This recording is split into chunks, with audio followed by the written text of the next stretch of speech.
We're starting off this high stakes weekend playing 100, 200 stakes, and this is one of the biggest games we'll play all year because this is a $50,000 minimum buy-in. So I only start off with the minimum, and when I say only, it's because everyone else at the table starts with about $100,000 in their stack, and we're starting off with an early hand when the hijack raises to $1,400. Small one makes the call, big blind calls, and I'm in the straddle with 10-8 offsuit. I call as well, going to a flop of 8-6-4 all spades, so we've got top pair with a 10 high flush draw. Action checks to me. I decided to check this one, and then we see a free turn card, which comes the 9 of diamonds. This is a card over my pair, which I don't love, but the small blind throws $1,400 into the middle. Big blind rips to my right, makes the call, and I decided to peel as well. I can't think it's that bad as I do have a pair. I'm drawing to a 10 high flush draw. Let's see what happens on the river, which comes the deuce of hearts. It's a complete brick, and the small blind now checks, rips in the big blind, throws out a bet of $7,000, which is pretty meaty. And here for the first decision of the day, I decided to just let my pair go, and luckily it was a really good fold as rips shows a flopped queen high flush. I wanted to show this small pot starting off this session because this is showing that I'm at least making some folds. Look, it's not the typical Rampage style to fold second pair, but here we are. My head is in the right place, and we're trying to play our best, and we're moving on with queen 10 offsuit in the hijack. I raise it up to $1,200. Big blind makes the call, and airball in the straddle calls. Going three ways to a flop of queen 5-5, 2 clubs. I flop top pair, and most times I would bet here, but I decided to slow down with a sneaky check. And now off to a turn, which comes the deuce of clubs, so I've got top pair along with a 10 high flush draw. Nick throws out a bet of $3,000, which is just under a pot-sized bet, and of course against Nick with top pair, I'm not going anywhere. I'm sticking around for a call. We got the pot building, and the river is the 9 of diamonds, so it doesn't change the board at all, and Nick now throws $9,000 into the middle, and this is our real first test and decision of the day. Here against Nick Airball, he's not called Nick Airball for no reason. I've got top pair, never folding this one. I make the call, and he just has it with queen jack out kicking me by 1. That is frustrating to lose a $28,000 pot. And right after that, our stack has dwindled. So I add on another $50,000 to my stack. We've put $100,000 in play now, and there's no better time than us picking up a premium. With 4-3 of clubs in the cutoff, Brittany limps under the gun, another person limps in, and I raise it up to $1,000. Both limpers make the call, so we're isolating them, playing in position with a premium, and there's no better flop to see than queen 4-4, 2 spades. Action checks to me with a very disguised trips, and I throw $1,200 into the middle, and immediately Brittany makes me so happy by check raising me to $4,000. Well, I'm certainly not going to put in yet another raise. I don't want to scare her off in case she's on a draw or some sort. I make the call. The turn comes the 8 of hearts, so there's 2 flush draws now, and now she slows down with a check. It's very confusing to me, but hey, this time with a very strong hand, I decided to go for a down bet of $4,000. Just really thinking that if she was bluffing, I want to give her every excuse to make the call, and luckily she does, and we're continuing to a river, which comes the 7 of clubs. Both of the flush draws missed. She checks once more, and now it's decision time on how much I want to bet for value. And I think that if Brittany had some sort of a flush draw, there's no need to bet small because those are going to fold anyway. So I'm really just targeting some sort of slow played queen that checked on the turn and river. I throw an overbet of $26,000, and it's a snap call. I show my trips, and it's going to beat her queen 10, and we win the first monster pot of the night. $71.5 thousand coming my way, and we can just say goodbyes to our losings to Nick Airball before. We're back up and rebounded. Like I said, there's no better time to add on more money than picking up a premium with 4-3 suited, but this time we actually get a good hand. Pocket jacks in the cutoff. Hijack raises to $1,200. I make the call, and the straddler calls as well as I slow play this one pre-flop. We're going 3 ways, which comes queen 5-4, 2 diamonds. Rips throws out a small bid of $1,300. And yes, I'm not feeling that comfortable with the queen out there, but can't fold just yet. I call, and Brittany comes along for a call. So still 3 ways to a turn, which is the 6 of hearts. And Rips once again fires out $2,300 into the middle. And since Brittany's behind me, I definitely don't feel amazing about the situation, but it feels crazy to fold jacks as played. I mean, I already played it pre-flop. I'm not going to go away here just yet. We definitely could be behind, but we're going to have to see what happens on the river. I call, and luckily, Brittany folds, which makes me feel much better about my hand. And the river jack of clubs is so incredible with the most disguised set you'll ever see. And what makes me feel even better is that Rips throws 3,400 into the middle, value betting something of some sort. I can't imagine he's bluffing for such a small size.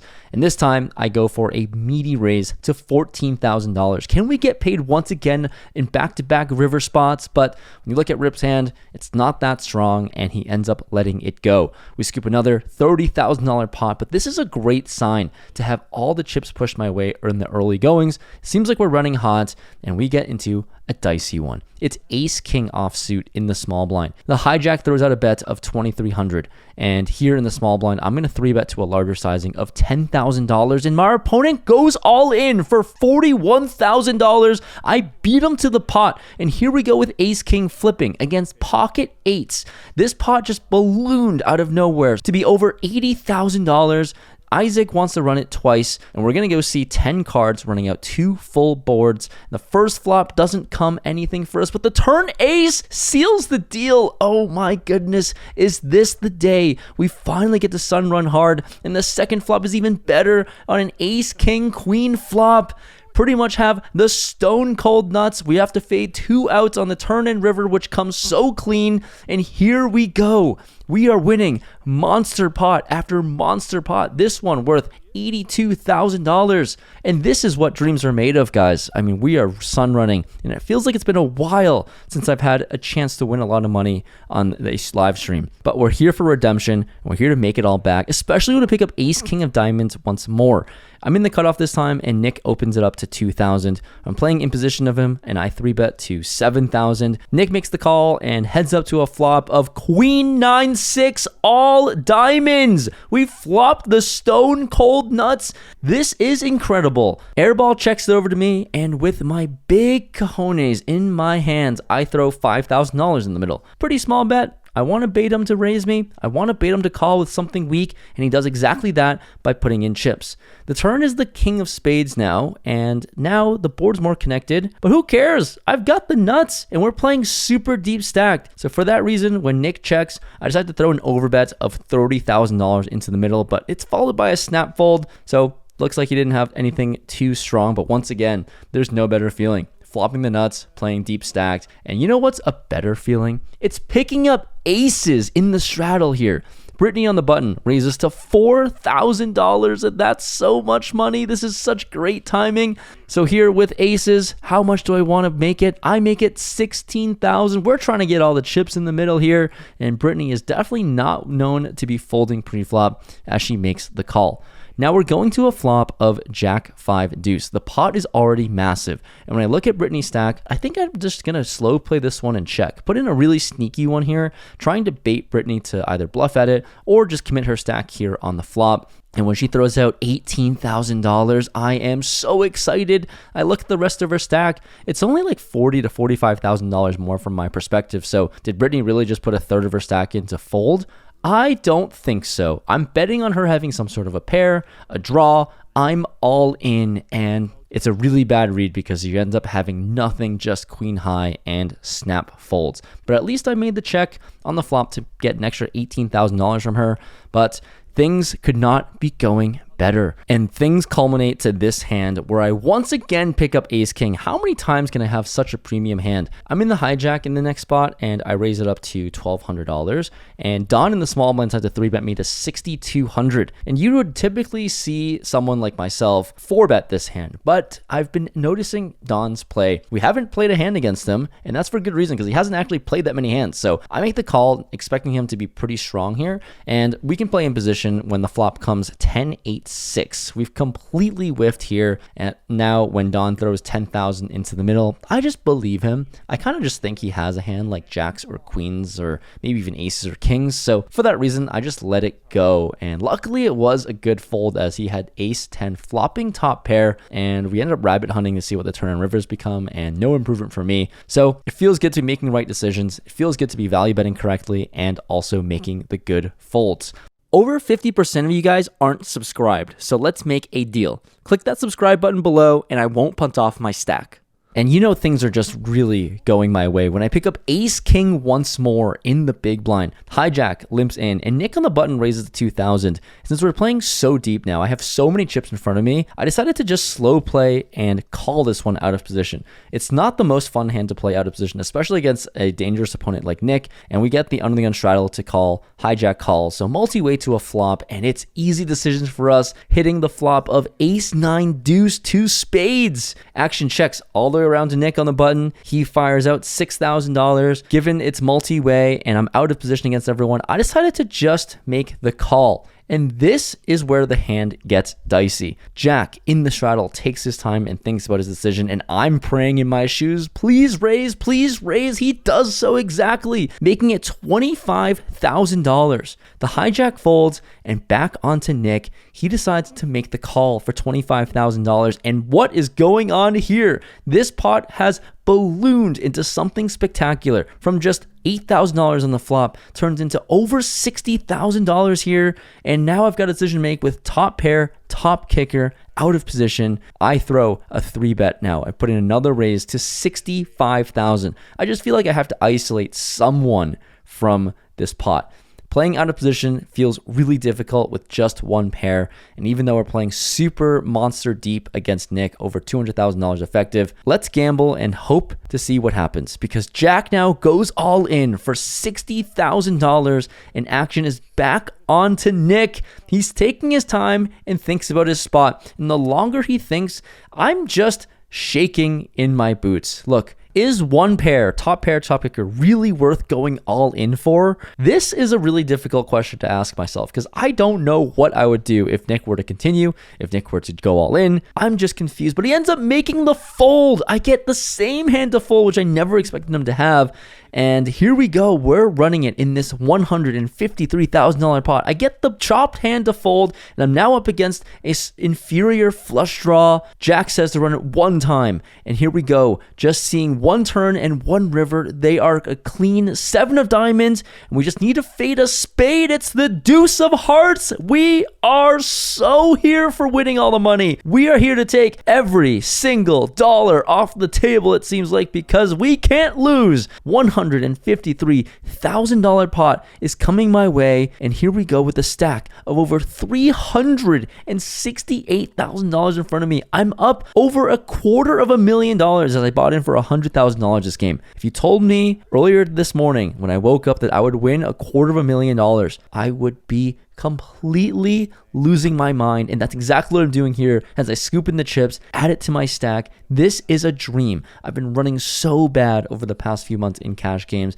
and this is my redemption mark. We've still got 2 more hours of play, and we're trying to hold on to these chips, and we pick up 10-9 offsuit in the cutoff. I raise it up to $1,200 in this next spot, and we get the button, small blind, and straddle to call. A nice little multi-way flop, and it's just my day when I hit ace 10-9 rainbow bottom 2 pair. Action checks it to me. I'm value betting. Why wouldn't I? I throw 3,000 into the middle to see if anyone hit a pair, hit a draw, but one by one everyone folds until the straddler rips, makes the call. He just lost a monster $500,000 pot, so I don't think this is an opponent that's going to be folding too much.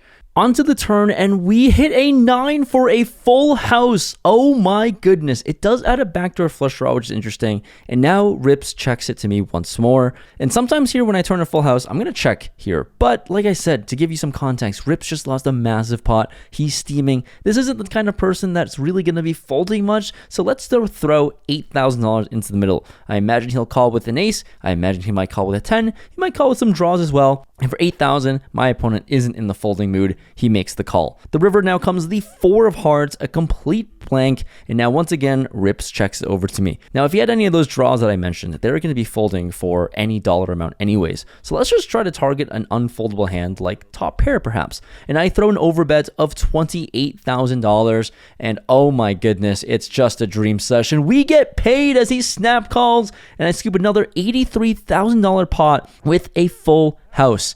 Guys, this pot brings my stack to $400,000. I'm up $300,000 today with still a few more hands to play. My chip stack is massive, and I couldn't be more thrilled about it, but we've got to stay composed. I can't celebrate the win just yet. The session isn't over, and with airball still in the mix, anything can happen as we pick up 9s in the small blind. Rips raises the button to $700, and I decided to 3-bet and raise it to $3,500. And once again, Rips makes the call. We're going heads up to a flop, which comes pretty safe for me. It's 7-6-6 2 spades. I'm really just worried if my opponent could have a 6, but I would imagine my overpair is going to be the best as Rips is in no mood. He's going to be 4-betting any better hand. So I throw $4,000 into the middle, and immediately Rips goes all in. What? What did this guy just do? You look at his stack, you look at the numbers, and look at the chips.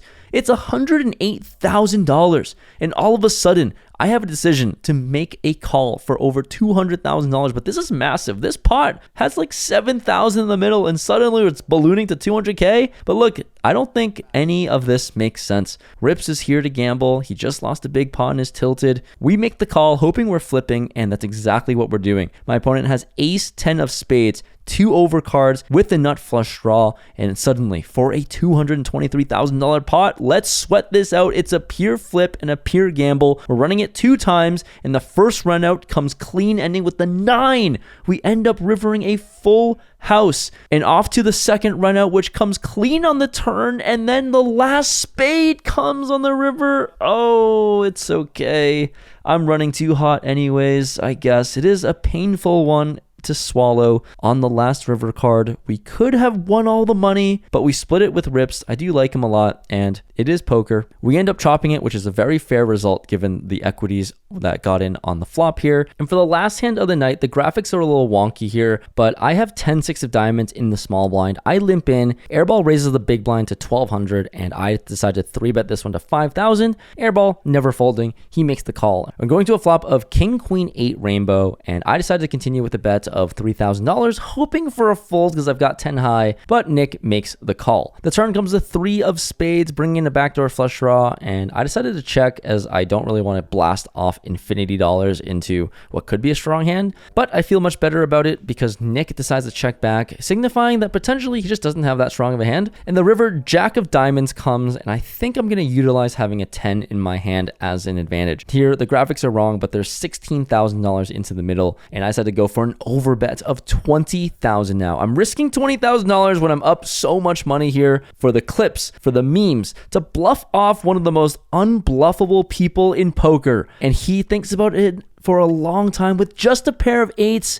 It's so scary trying to bluff against them, but he does end up letting it go to cap off. What an incredible sun run of a session this was. We win the last hand of the night, and to go over the session, I bought in for $100,000, and I'm leaving with $419,700, profiting $319,700, booking one of the largest wins of my life. And with another game coming up the following day, we've got a special offer for you guys watching this video. Shout out to Poker Coaching for improving my game, with more info to follow. Back 6 or 7 years ago, when I was playing 1-3 stakes, playing cash, I was using Poker Coaching to learn how to improve my fundamentals and get better at the game. And that's how I've been able to rise up in stakes to today's video, to play 100, 200, 400 crazy cash game stakes. But I started at 1-3 just like you guys, and they just dropped the most insane course. Jonathan Little goes and plays 20 hours worth of 1-3 or 1-2 and wins at $100 an hour rate.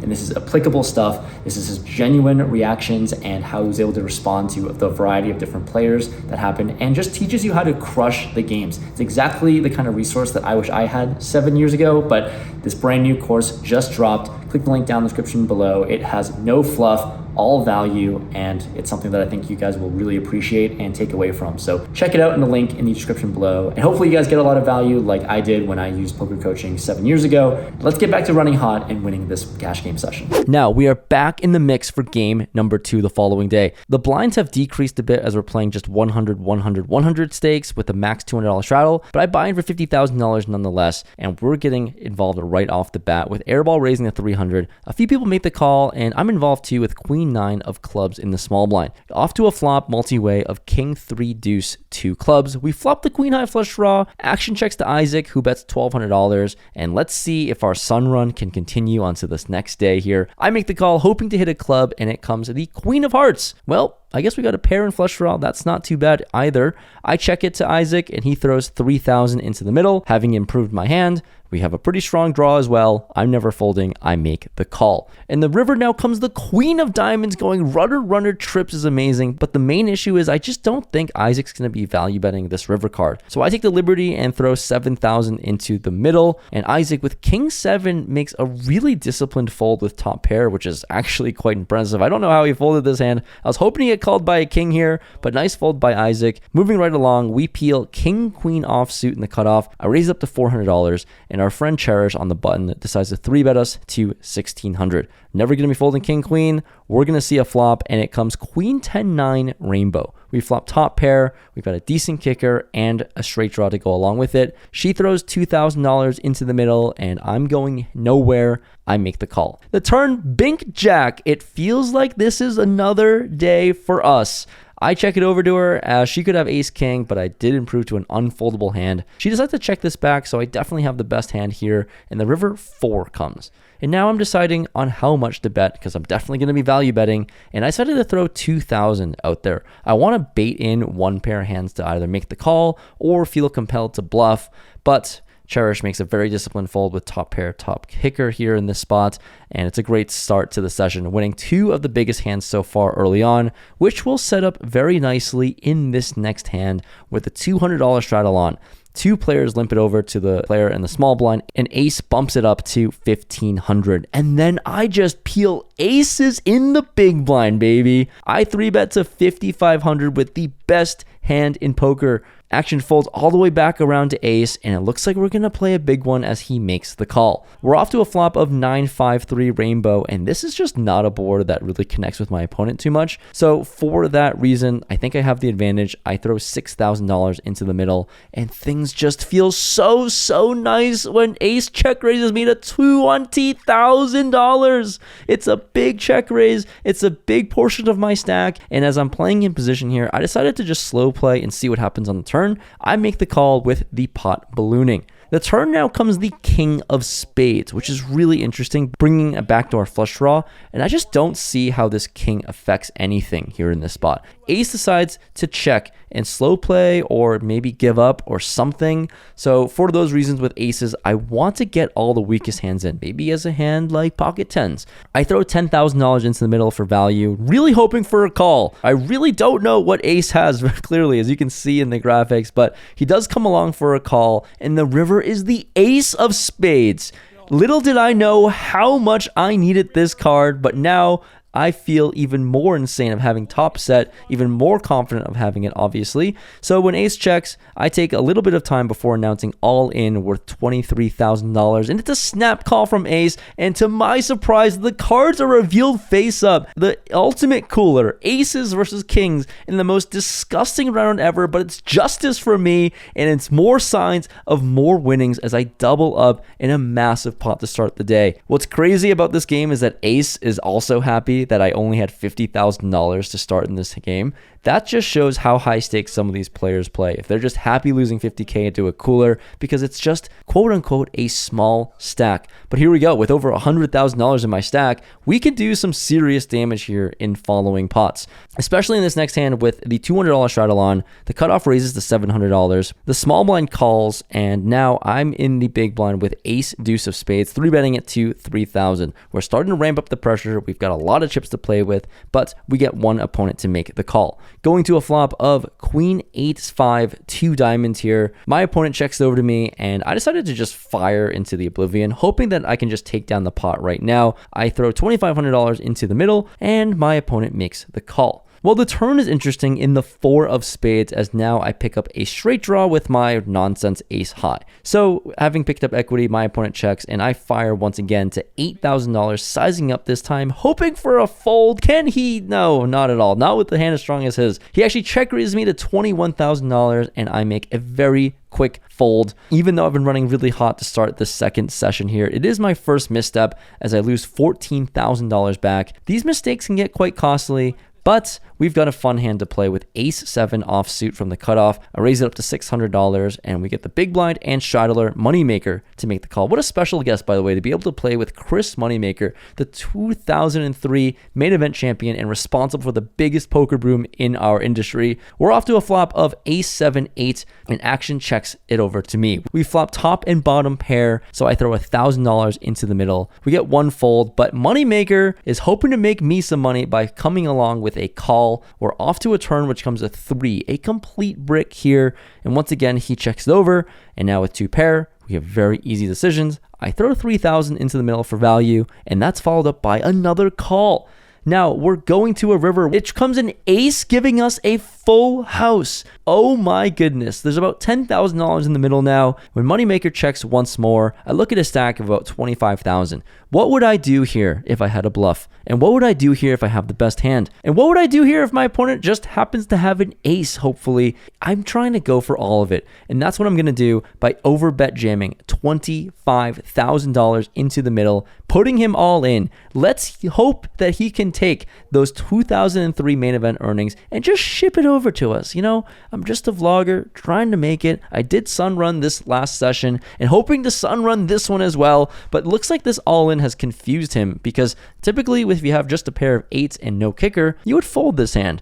But maybe he's suspicious of my all-in. Maybe it looks like I'm trying to buy this pot. But after some time, he ends up making a disciplined fold. We will take down the pot with a full house, but just with a small chance of being able to stack him. If you don't think I could run any hotter in this session, well, I've got to challenge that, because Moneymaker raises to $400, and I pick up aces here in the cutoff, 3-betting to $1,600. We get our buddy to make the call, and we're going to a flop of 8, 4, 3, 2 hearts here. With aces, I've got nothing to really be afraid of. I throw $2,300 into the middle for value, and my opponent makes the call. Well, the turn comes the 5 of hearts, giving me some sort of a straight draw, which isn't amazing, but my opponent checks here. I decided to go for a small bet of $2,700. Going for a small 1/3 pot bet here. My hand is just so strong. I don't think my hand really needs much protection, especially with the ace of hearts here. So I'm just really trying to get value from one pair hands that I beat, and he makes the call for the small size. River now is the 3 of diamonds, giving me the best 2 pair available. And once more, Moneymaker checks, and I don't want to go crazy here. I just want to target a random 1-pair hand that could just call 3 streets. And there's not that many of them unless he has a pocket pair, an 8, but I throw $6,500 into the middle. It's a thin value bet, and I don't think Moneymaker is very strong, and ultimately he pays it off. I show my aces, and it's more money coming from me, from the man himself. We're just running hot. We've got the best hand every time, and it just feels good to be able to bet freely and comfortably, and that's going to lead us to this next hand. The $200 straddle is on. I'm in early position with Jack 10 offsuit and raise it up to $600. The cutoff makes the call, and the straddler calls, so 3 ways to a flop of Jack 10 5 rainbow. We've got top 2 pair. My opponent's check to me, and I throw nearly a pot-sized bet of $2,000. And now Don, in the cutoff, decides to raise me to $5,000. I've played with him 2 days now, and here with top 2 pair, I think it's the best hand. What do you think I lose to? Pocket 5s? That might not really exist. So for that reason, I decided to 3-bet to $15,000, and we've got action because there's a lot more to play behind. The pot is ballooning up from $2,000 to over $47,000 in the middle, and the turn now comes a 5. We've got over $100,000 to play for, and how do I want to play this? I don't think Don has me beat, so I throw $25,000 into the middle, and now onto Don. He doesn't immediately make any decision or motion just yet, which is sometimes a little scary, because sometimes he can go all in, which would make my hand a little uncomfortable, and sometimes he could just fold, which would kill all my action. But ultimately, he goes all in. It's over $101,000 jam as the pots gets counted up. I just need to know how much he's got, because this is going to be one of the biggest pots of the night with top 2 pair. I just don't think I can ever fold this, even though I might be counterfeited. If Don's got queen slow played, so be it, but I don't think that's possible. If Don's got a 5 somehow has played, I don't think that's possible either. So here we go. I stick it in for a $235,000 pot. This is a massive one, the biggest one of the night so far, and what's even more special is I'm a massive favorite when the cards get on their backs. It's my top 2 pair against his ace jack. Running it 2 rivers, we just need to fade an ace twice. The first is an 8. That's clean, seals the deal for me, and the second river deuce gives me the check mark. This is just insane. I could not have believed in a 48-hour span I would win this many 6-figure pots. But here I am, the leaderboard showing that I'm up over $200,000 now, steamrolling over the entire table. It's literally just incredible, and I feel so blessed to have such an amazing session the day before, and following it up with winning a big pot like this. Continuing that sun run feels even more special. But we've got an hour left to play of the session, so let's just try to keep the run good going. And here, the squid game gets started shortly after this. So we're playing a squid game with $500 per button. And this first hand, I pick up ace-queen offsuit from early position and raise up to $2,000. And immediately, the action gets loosened up as we get 4 people to call around the table. The hijack, the cutoff, the button, and big blind all want to attack my raise. So with over $10,000 in the middle pre-flop, this is a dream when it comes king, jack, 10, 2 spades. We flop the nuts straight. What in the world is going on today? And I decided to start off with a check out of position. There's just so many people here that could bet, but no one takes a stab at it. I get a little too greedy and I get bit with the dust, but the turn comes the 5 of spades, bringing in the flush draw. This is not amazing to see because I don't have a spade in my hand, and maybe feeling a little uncomfortable, the big blind throws $3,000 into the field. Well, against this small bet, I don't really see much value in raising, so I make the call, and airball is the other caller as well. So 3 ways to a river, and it comes the 7 of spades. So a 4th spade out there is awful to see, but no one really showed much strength in raising in any of these streets. So maybe I can get 2 pair hands to call. Maybe I can get value from something worse than mine. I throw $3,000 out there when it's checked to me. Airball folds, but then we get a call from Isaac, and I show my straight, and it's way good. It's always nice to win the first squid button of the round, and as well the pot too. Despite the bad run out, it's nice to get some value a little bit on the river. And with the squid game still running, we're playing 4-handed now because people just kept getting stacked and busting out of this what seems to be a cash game tournament. I limp in the small blind with 8-5 of hearts and onto airball in the blinds, raising it up to $1,200 in the big blind. Action folds to me, and it looks like he's still looking for that squid button, and I'm gonna take the spicy route. I'm not someone that's gonna be sitting on my winnings. We're putting our chips in play, and I set to 3-bet to $6,000 in this hand. I don't expect Nick to fold too, which is the kind of crazy suicidal part. You know, we're raising 8-5, shout out to Jamie, and airball comes along for a call, playing about $80,000 deep. The flop comes 10-7-5 rainbow, and flopping bottom pair. I don't find a whole lot of opportunity in betting and bloating up this pot here. So I start with a check, and Nick now does the betting for me of throwing $4,000 in the middle, and we're up against Nick. I'm not going anywhere. I make the call and hope to improve, and the turn comes another 10. Once again, I start off with a check, and Nick throws $15,000 now, and the pot's getting very serious. But here, with bottom pair, I just feel like something's a little fishy. I mean, obviously Nick is capable of just having a bunch of air, like, you know, how his name is. So with bottom pair, I don't really believe him just yet. I make the call, but I do know it might get a little dicey and hairy on the river if he doesn't give up on a bluff. The river now comes a deuce. It doesn't change a single thing, and I think I like this card. I don't even know what I was looking for, to be honest, but I check, and Nick decides to give up on his bluff, luckily, and I find a way to win this pot at showdown. Then a few minutes later, the $200 straddle is on, and Moneymaker opens it up to $600. I've got ace deuce of diamonds in the small blind, and I feel like I would usually 3-bet in this spot, but he's been pretty tight so far today. I decide to make the call, and heads up to a flop we go of 6-3 deuce, 2 spades. We've got bottom pair and a dream, but action goes check, check, and we turn a deuce of spades. This is just incredible now. How many amazing turn and river cards can we see? Hitting trips, I throw $2,500 into the middle for an overbet. I'm just trying to see maybe he has a pocket pair, maybe he has a spade that we can get value from. Moneymaker comes along for a call for $2,500. So the pot is building, and we river the ace of hearts. I mean, this is incredible to go from bottom pair to full house on the river. And there's no better time this time to throw $9,500 into the middle. We're trying to get called by an ace. We're trying to get called by a non-believing hand, and he flicks in the call. We win another one and get paid. Welcome to the session of dreams. The best 48-hour span of my entire life boils down to this, and you're watching it right now in action. How many times can I hit full houses and get paid? How many times can I have strong hands and get paid? We're going to find out, because there's still more hands to come.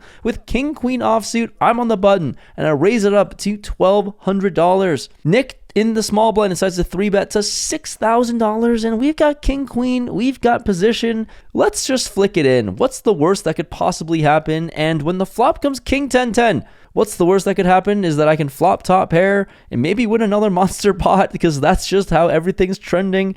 Nick throws $3,000 in the middle, and I don't see a reason to do anything else besides match the 3,000, and we see a beautiful queen on the turn, hitting top 2 pair in this board. And now Nick decides to check, which makes me feel very relieved about this hand, and I feel like I've got the check mark here. I've got the best hand. I throw $7,000 into the middle, and Nick isn't much of a folder. He makes the call. The river now is a blank 6, and Nick checks once more, and we've got about $33,000 in the middle. I'm sitting with top 2 pair in a 3-bet pot. Let's see how much he can pay out. I throw up a pot size bet of $33,000. It feels like I'm just putting everyone to the test today, and everyone just might think I'm bluffing. And to be honest with you, I would be bluffing a lot of the time here, but I don't even have an opportunity to bluff. I just have the best hand all the time, and Nick talks himself into a call. Here we go, $98,000 being shipped my way once more. It's just incredible, and there's no time to even celebrate after winning this 100K pot, because in the next hand, I put on the $400 straddle. Moneymaker makes the call and limps in for $400, and I've got ace-jack, another very good hand to play. So I just throw $2,000 in the middle. Moneymaker calls, and we see an ace-10 flop. This is getting embarrassing at this point. Every single board is smashing me. And when he checks it over, I throw $1,000 in the middle. And man, guys, you guys can't even believe it. He check raises me to $3,000. Do we really have another cooler at our fingertips? I haven't seen Moneymaker pull off that many check raises. And on this board like this, doesn't seem like he can be bluffing too much. So I just call, and we're off to a turn, which comes a 7. This time he slows down for a check, which is really suspicious. And now, do I want to get paid by a 10? Does he somehow have a miracle last ace in the deck? I throw $6,000 to test out the strength of his hand, and he's not going anywhere. He just might have an ace, which is unbelievable. He makes the call for $6,000 facing my very big bet. And now off to a river we go, which comes a queen. If he was bluffing or was sticky with king jack somehow, he would have a straight that beats me, but I have a jack in my hand. How hard could it be? So once again, my opponent checks, and this time I decide to go for a $17,000 bet. Why 17 versus all in? I just didn't think he'd be capable of calling an all in with a 10 here. So for $17,000, we throw it in the middle, and now Moneymaker goes into the tank forever. And I actually can't believe he's even thinking about folding a hand as strong as this, because he announces that he has an ace. And this would be the most insane, amazing hero fold of all time. Maybe he just is the best player here, but he's not running as hard as me, and he finds the way to pay it off. One last opportunity to make some sweet, sweet money maker dollars. That 2003 main event dollars coming right back to me. And this session is incredible. With one last opportunity and one last hand to play, we've got pocket 10s. We're on the button. Moneymaker raises the 600, and I 3-bet to 2,000, and we see a flop of ace, jack, 8, all clubs, and sitting with a 10 of clubs here, this might be a little greedy of me, but I decided to throw $1,000 into the middle. A very small bet. Maybe he doesn't have anything too strong, but then he check raises once more to 3,000. We just saw him check raise with trips, and now he's check raising me here on this ace high monotone board. I'm not feeling amazing about this, but hey, we're going to give action because we're already up piles. I make the call, and we're going to a turn which comes the 9 of spades. Now this is pretty tricky as I've improved to a straight and flush draw. Moneymaker throws 6,000 into the middle, and considering he just gave me almost $20,000 in the last hand, let's use some of that money back and see if we can punish him. I make the call for 6,000, and the river is the 3 of spades, so we brick out on all of our draws, and we don't even get a chance to bluff at this as he goes all in himself, which is gonna be a snap fold, but this is how I'm going to end this session. Despite losing the last hand, the game ends as I have another crazy mountain of chips. I was only in for $50,000 and we're out for $388,000, booking a massive win over $338,000. And combined from those last two sessions of 48 hours, I won $658,200. Subscribe if you like this content, and it would mean the world since you stuck to the very end.